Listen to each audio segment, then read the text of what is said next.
Hello guys, good afternoon. Ang time dito sa Oman ay 1 o'clock in the afternoon. Gagawa ako guys ng salad ng mga amo ko kasi ang mga amo ko kasi guys hindi sila kumakain ng rice, kaya salad at saka chicken lang ang kinakain nila. Kaya gagawa ako ng salad. Yung ingredients ko pala sa salad guys ay tomato, carrots,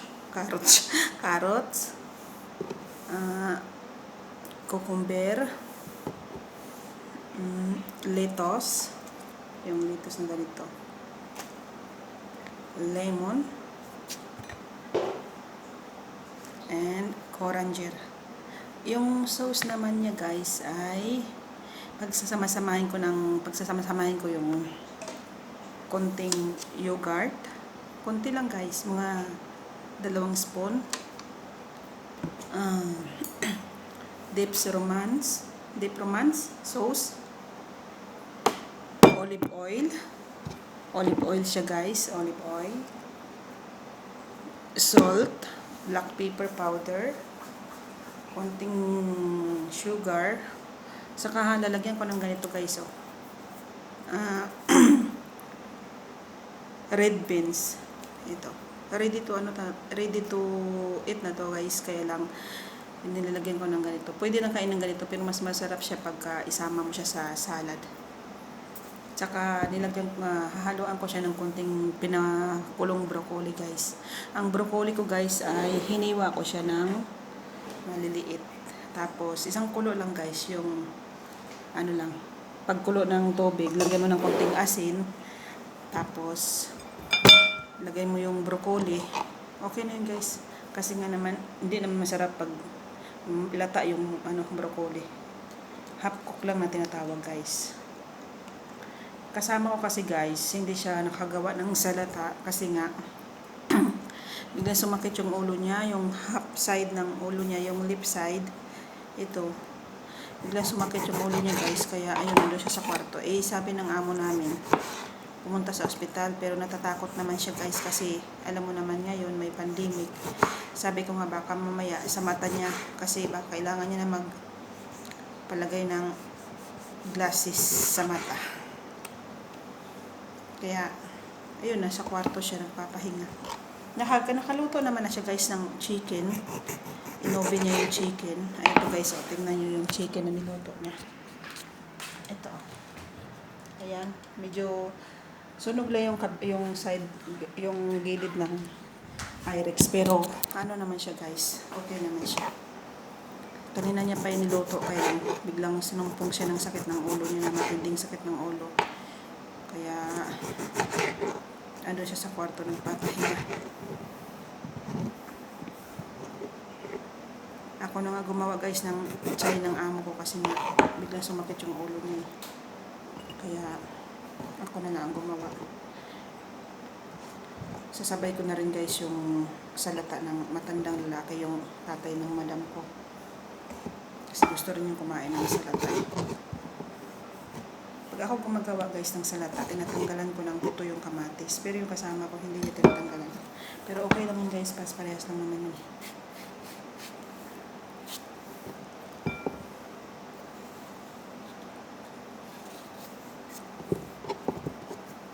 Sa salata kasi guys, ang nagpapasarap dyan yung sauce.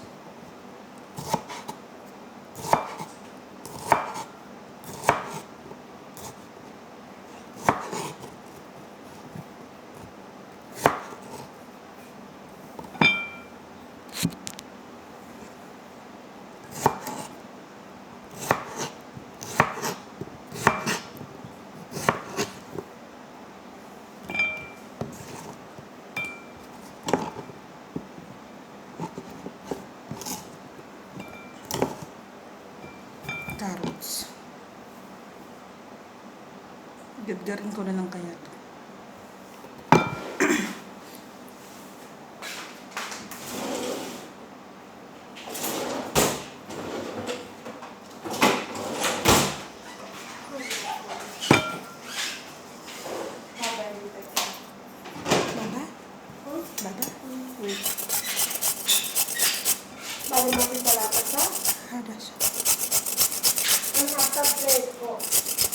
ate?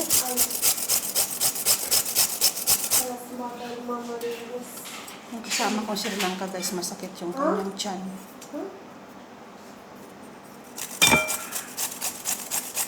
Masakit yung tiyan niya.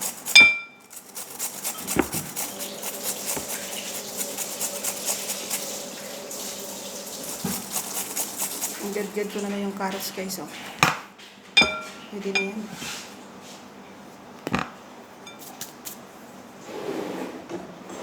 Broccoli.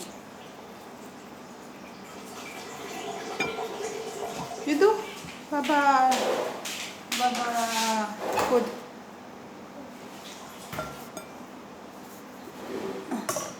And after this one, finish the salad. Tanggalan ko ng ganito guys kasi mapait ito eh. Sa ganitong klaseng lettuce, mapait yung ganito niya. Kaya tinatanggalan ko.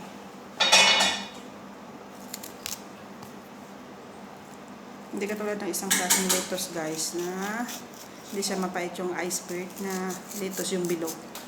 Kaya kahit hindi mo tanggalan ng ganito yun, okay lang. Ito kasi mapait.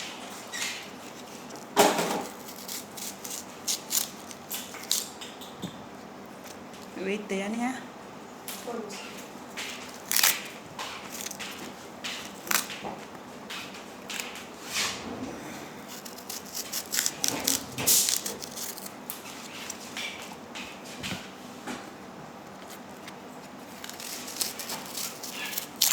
Kalasin ti sabi hada gorpa? Babago?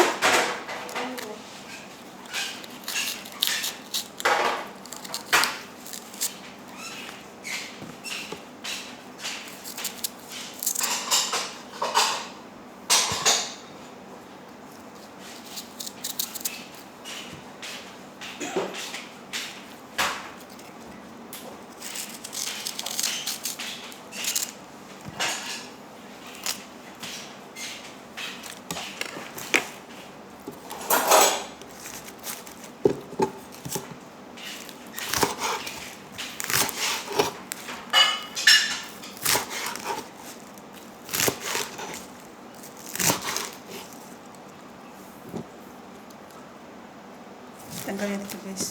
Pangitin niya.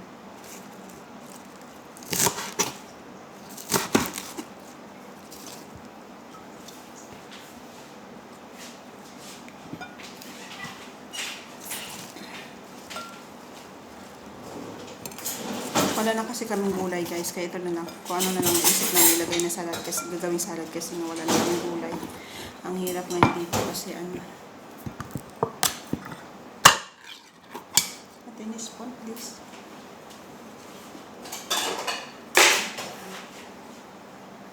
Ito, oh guys, oh. Pwede ito nang kainin, guys. Sweet siya, sweet.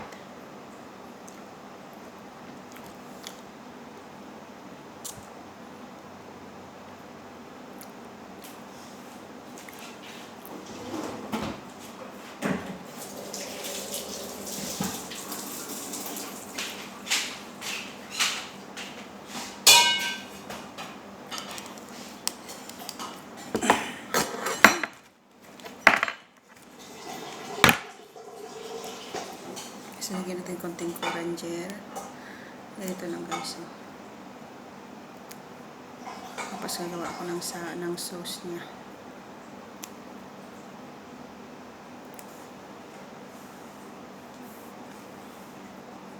Kakain na raw guys yung tatay ng madam ko.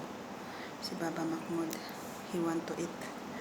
So, I will do the salata first for Baba Mahmoud.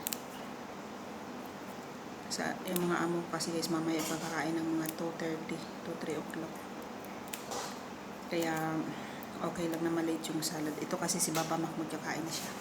Kasi kailangan niya kumain guys ng una dahil mayroon siyang diabetes. Kailangan niya inject ng insulin.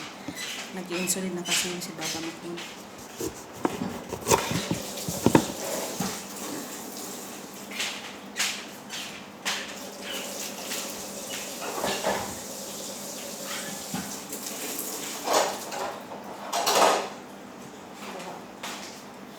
Gawa ko ng sauce na guys.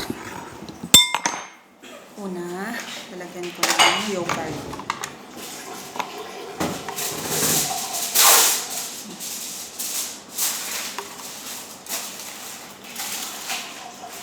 Sabay ko na rin dito guys yung yung sauce ni na boss. Sir.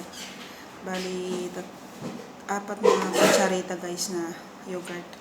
Sabi ko kasi kanina 2 spoon lang. Pero kutsarita kasi ang gamit ko kaya ginawa kong 4. Dips Roman.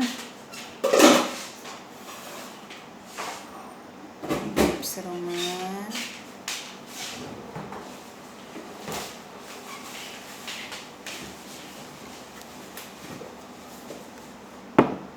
Ito guys, lagyan natin ng konti.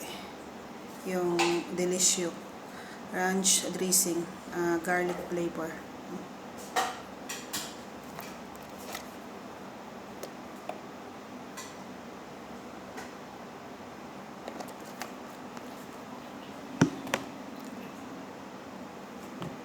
Konti ng black pepper powder.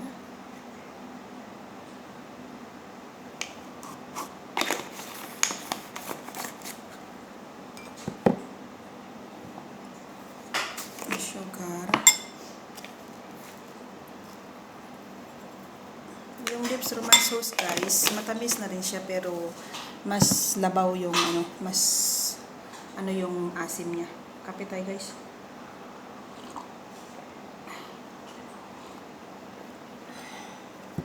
And salt. Sa salad kasi guys kailangan nag-aagaw yung asim, little sour, and little sweet.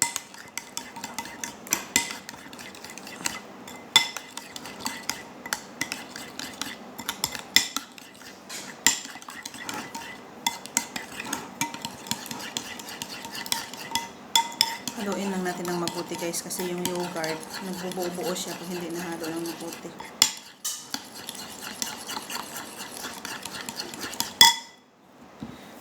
Bigyan natin ng lemon.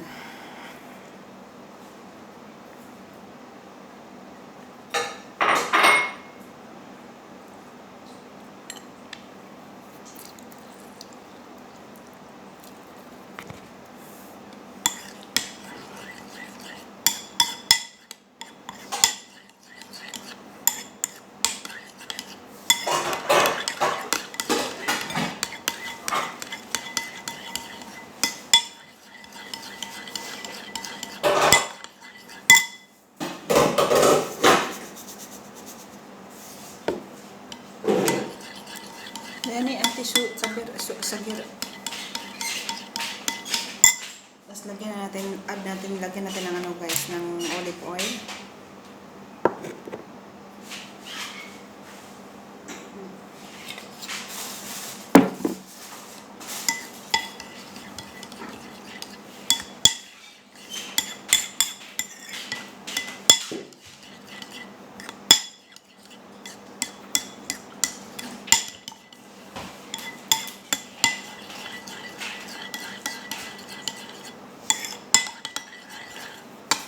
Tikman natin guys kung anong lasa.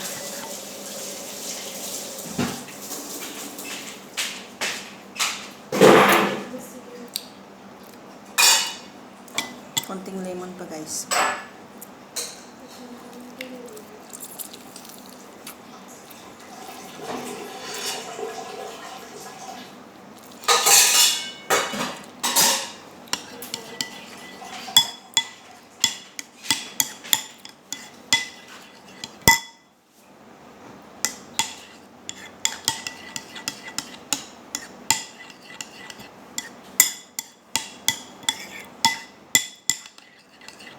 Ayan na yung sauce guys.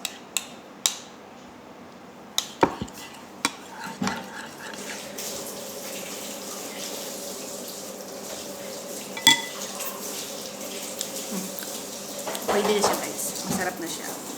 Lagyan natin dito yung sa baba ng madam ko. Sa father niya. Dito kasi sa Oman guys, ang father baba. Tawag nila.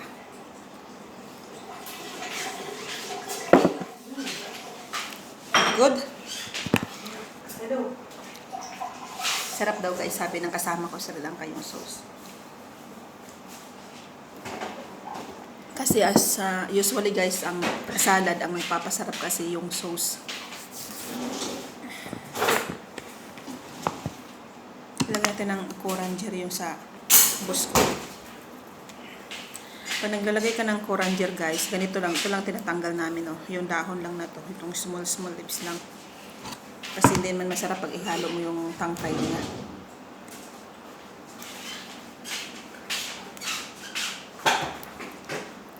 Ang niluto ng kasama ko Sri Lanka guys, biryani chicken. Yan yung normal na pagkain dito sa Middle East. Biryani, kabuli, michubus, sometimes pikta, curry. Pero alam mo guys, masarap siya magluto ng chicken curry. Kasi taga Sri Lanka siya. Masarap talaga siya magluto ng chicken curry. Tignan mo yung pag nagluluto sila ng chicken curry, yung masala na tinatawag nila.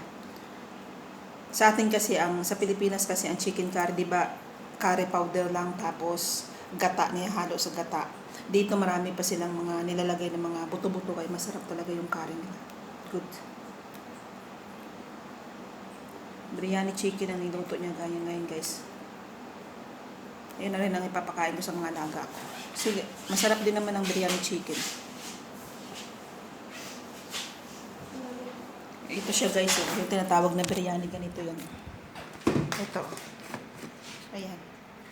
Kailangan, sa ilalim niyan guys, may chicken.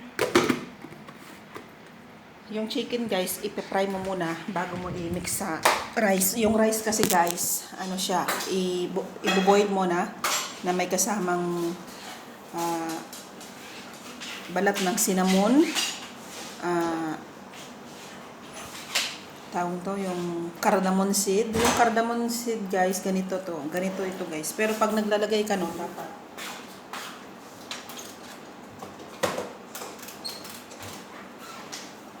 pag naglalagay ka dito guys, ganito. Pag naglalagay ka dito guys, konti lang. Mga 3 piraso lang kasi masyado siyang matapang. Ito. Ganito siya guys. Masyadong matapang to guys yung amoy nito. Kaya pag naglalagay ka dito sa pagkain, sa chai or sa chai kasi, sa amo kasi guys, pag naglalagay ako nito, binabasag ko pa siya, mga 5 piraso. Kasi mahilig yung amo ko sa napakamahal ng buto na yan guys. Ang isang pack niyan, hindi ko alam kung ilang grams ang laman ng isang pack na maliit. Dito nagkakahalaga siya ng 2.7 to real, 700 by sa, or sometimes naman guys 3 real. So ang 3 real guys, kung i-convert natin sa pera natin sa Pilipinas, ano na siya guys, nasa 410 pesos na siya guys ang isang pack nito. Napakamahal nito guys. Ito yung mahal na buto dito, at saka yung bulaklak ng saffron.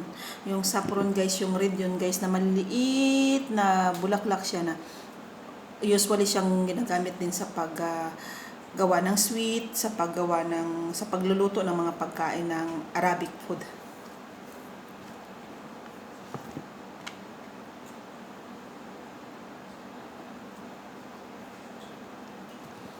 So, ito na guys yung aking salad. Alam niyo naman kanina kung ano yung aking nilagay ng mga sangkap. Carrots, cucumber, lettuce, broccoli, at saka coriander. Yung coriander ito guys. Tapos, hahaluan ko siya ng red beans. Ito guys, red beans.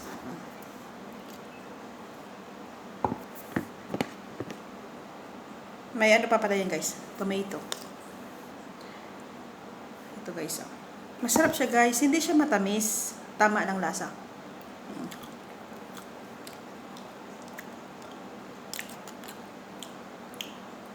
Kinakain nga namin to guys yung ginagawa namin snacks, kasi masarap talaga siya.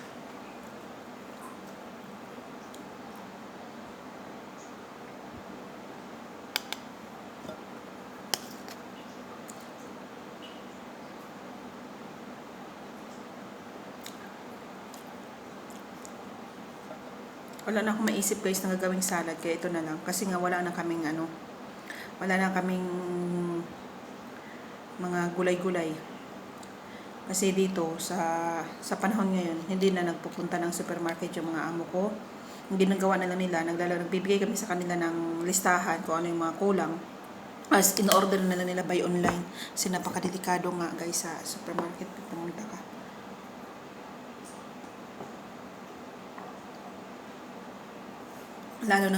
Lalo na ngayon guys na tinanggal yung lockdown.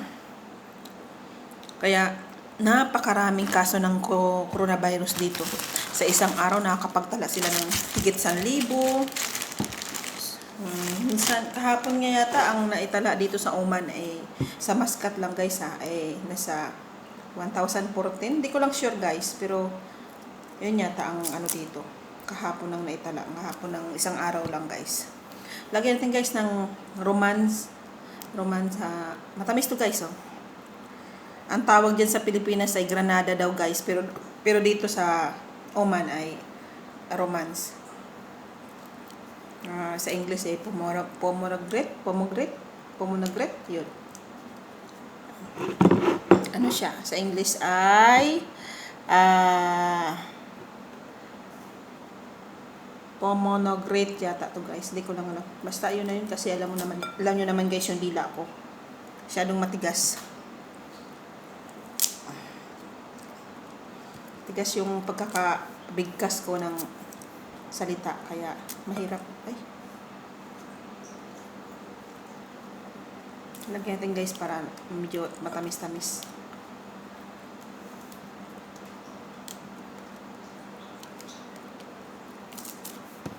Hindi ko nga nalagyan guys yung sa father ng madam ko kasi nakalimutan ko sa kanang mamadali na rin. Gutom na rin kasi guys yung matanda. Dati kasi guys, nung bago pa lang ako dito, mga 2 years pa lang yata ako dito or 1 year. Yung matandang lalaki na yun guys, nag-i-insulin siya guys twice a day lang, morning and evening. Pero ngayon kasi guys, medyo lumala yung diabetes niya itong mga nakaraang taon. Kaya nagti 3 times a day na siya pag nag-inject ng insulin. Siyempre nagkakaedad na rin. Hindi ko lang alam guys kung ilang taon na yung father ng madam ko, pero I think he is 75 or 76. Yan. Tama ito guys. Ayan na guys oh. Ayan na yung salad ng mga amo ko.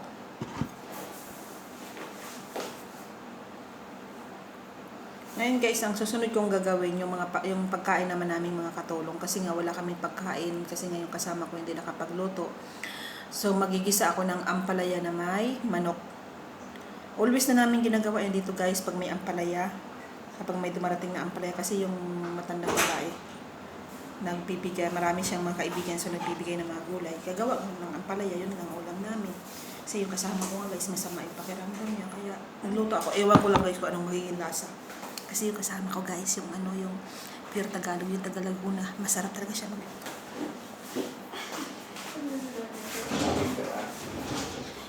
Sige guys, bye-bye. Gawa na, yari na yung salad ng amo namin. So, lalagyan ko na siya ng cover kasi nakakatakot baka malagyan ng buhok. Sabihin na naman ng amo namin lalaki. Bye-bye guys. Thank you for watching.